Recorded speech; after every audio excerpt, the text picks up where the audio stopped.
माटी के मोह करत कंचन के काया जान, अचके में काल आई प्राण के उड़ाई दी है। खो निखानी गढ़हा निखहरे सुताई दी है। अरे माटी के ऊपर नीचे माटी गिराई दी है। टोलवा पड़ोसवा के लोग बटुराई सब, संसार के लिहाज तनी लोर ढरकाई दी है। सबका से आगे आगे बेटा दौड़ के, पांच बेरी घूमी मुहे आगी लगाई दी।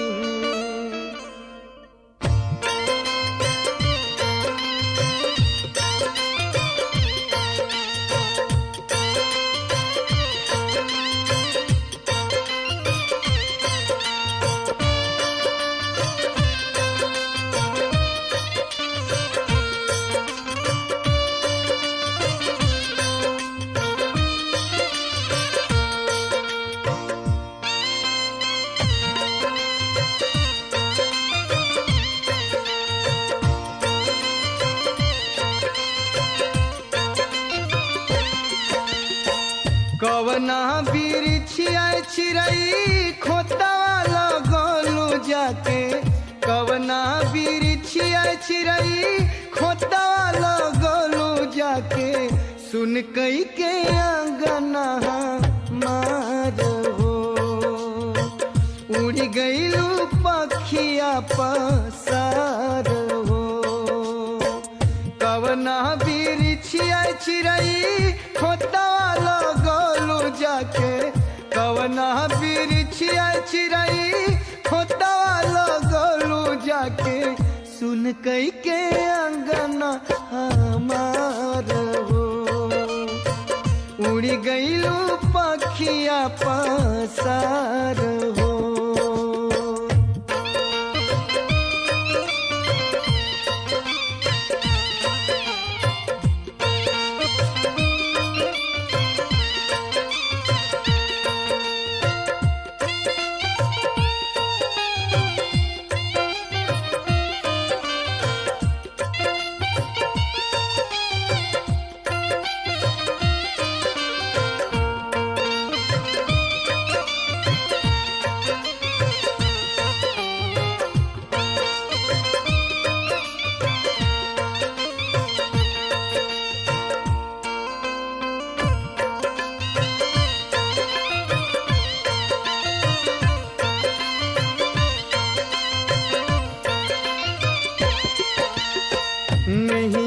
के डोरी तोरी चल गईलू छुपे चोरी, कवनी नगरिया कोने गाँव हो। खोजिले मन में बन में धाई धाई घर आंगन में, धरती आकाश ठावे ठाव हो। देखे ना पाता गईलू कहवा ना पाता भैलू, देखे ना पाता गईलू कहवा ना पाता भैलू। हो गईलू काहे तू फरार हो। सुन कई के अंगना हमार हो।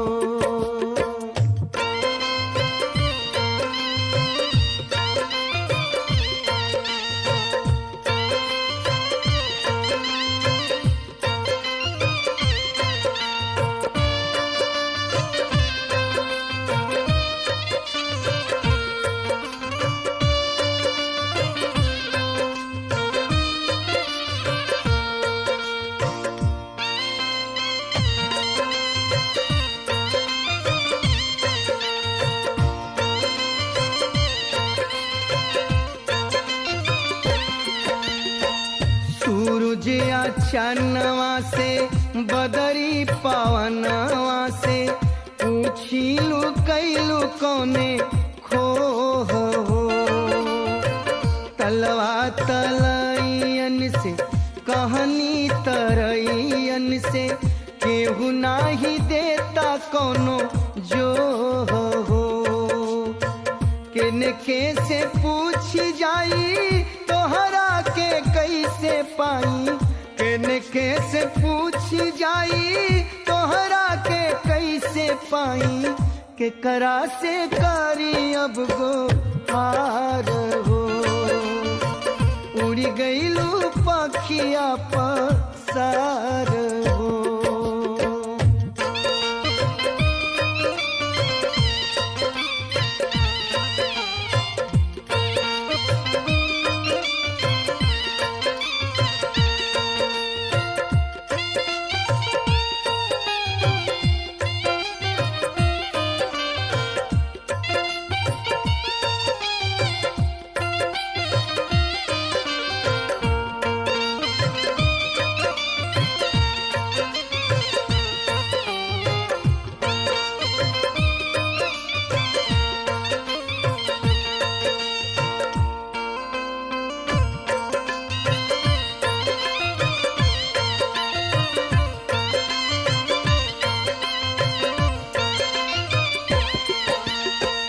काहे तू ऐसन कैलू कुछो ना कही के गैलू, बतिया के लागल कौने ठेस हो। कहलू जवन जब जैसे कैनी हम तुरते तैसे, तब दे गैलू कलेस हो। अपने तलांगी गैलू लमहर सागरवा के, अपने तलांगी गैलू लमहर सागरवा के, हमरा के छोड़िए ही पार हो। उड़ी गईलू पखिया पसार हो।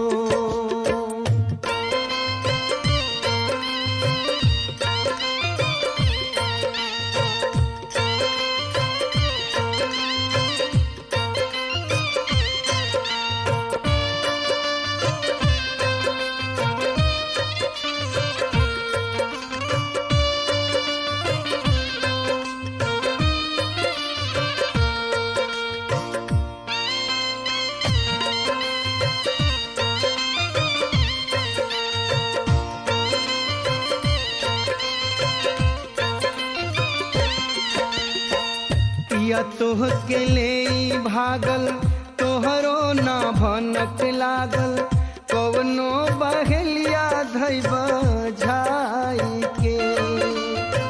हिले ना डोले दिहलस, धीरहू से बोले दिहलस, अचके में कैलस घतिया आई के। आनंद गोपाल सुतले रही गईले नाही जनले, आनंद गोपाल सुतले रही गईले नाही जनले, जागल ना कुकुरो रखवार हो। उड़ी गईलू पखिया पसार हो। सुन कई के आंगना मार हो। उड़ी गईलू पखिया पसार हो। सुन कई के आंगना